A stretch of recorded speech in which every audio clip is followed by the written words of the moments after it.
नमस्ते. मी आज दोडक्याची भाजी बनवते. त्याला पडवल घोसाले पण बोलतात आणि दोडका पण बोलतात, शिरोले बोलतात, अशी त्याची अनेक नावं आहेत, पण आपण त्याला दोडकाच बोलतो.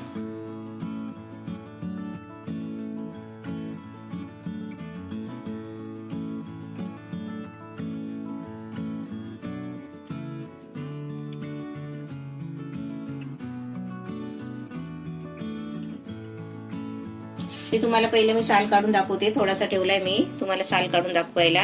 ह्याने अशी साल काढायची त्याची. ह्याला शिरोले पण बोलतात आणि या शिरोल्याची सालीची आहे ना, मी चटणी पण करून दाखवलेली आहे, ते पण तुम्ही बघा. याची साल पण फुकट जात नाही. आता मी तुम्हाला एवढी बनवून दाखवली असती, पण कशी माझी रेसिपी गेलेली आहे, सालीची चटणी बनवलेली आहे. आज मी तुम्हाला भाजी दाखवते, ती पण स्पेशल आहे, आयुर्वेदिक आणि चांगली पौष्टिक आहे. तसे दोडके कापून घेतलेत बघा, फोडं करून बारीक बारीक. हे 2 कांदे घेतले, छोटे छोटे 3 कांदे होते, ते मी असे बारीक कापून घेतले. ही तिखट 3 मिरची घेतली आहे. ही साधी आहे मिरची, ही तिखट नाहीत मिरची, म्हणून 3 घेतले.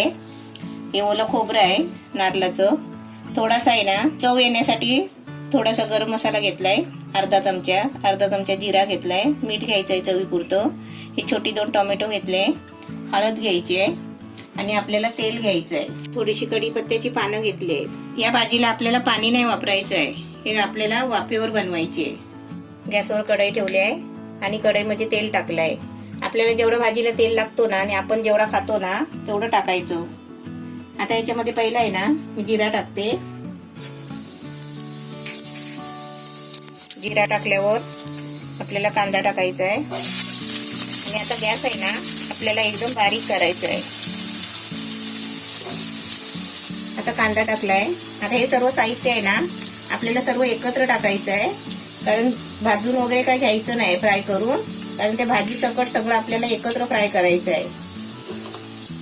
नाही तर आपण काय करतो, कांदा पहिला फ्राय करतो, त्याच्यानंतर आपण भाजी टाकतो, पण आपल्याला पाणी नाही वापरायचं आहे. त्याच्यासाठी आपल्याला एकदम सगळं भाजीपाला टाकायचं आहे, म्हणजे जे भाजीचं पाणी सुटतो ना त्या पाण्यामध्येच आपली भाजी शिजते. सर्व साहित्य टाकलंय. आता त्याच्यामध्ये भाजी टाकते.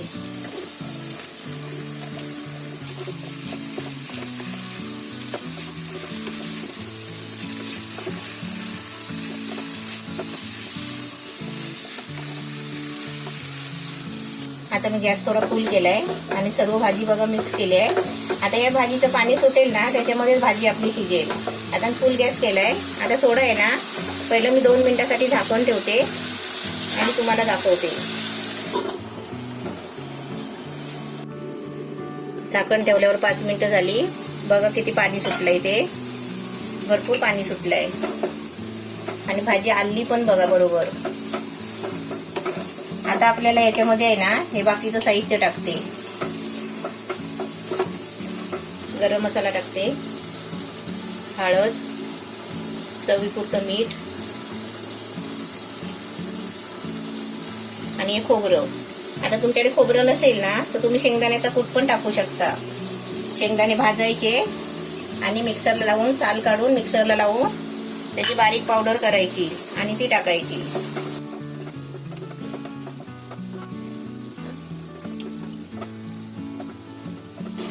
आता भाजी बघा चांगली शिजली आहे.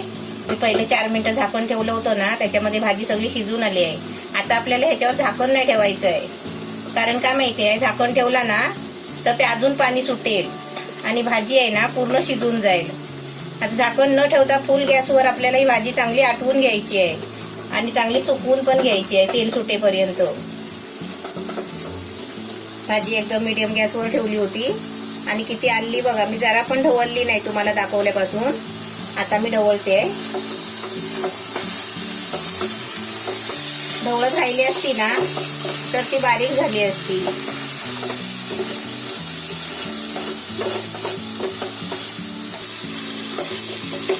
आता आपल्याला फुल गॅसवर आहे ना थोडी तळतळत राहायची आहे, म्हणजे ढवळत राहायची, कारण ते पाणी तरतरत आहे ना ते पाणी जरा कमी व्हायला पाहिजे.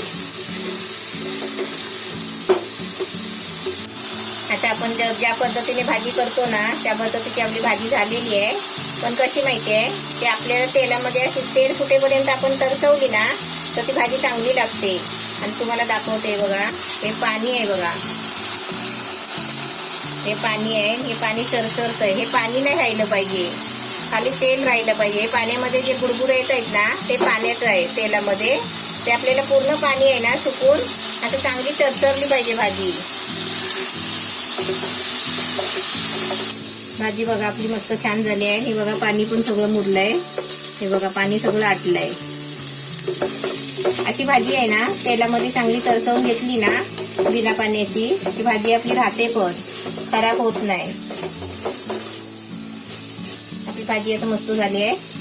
आता मी गॅस बंद करते. दोडक्याची भाजी आयुर्वेदिक आणि पौष्टिक एकदम मस्त छान झाली आहे बिना पाण्याची. अशी तुम्ही पण बनवा.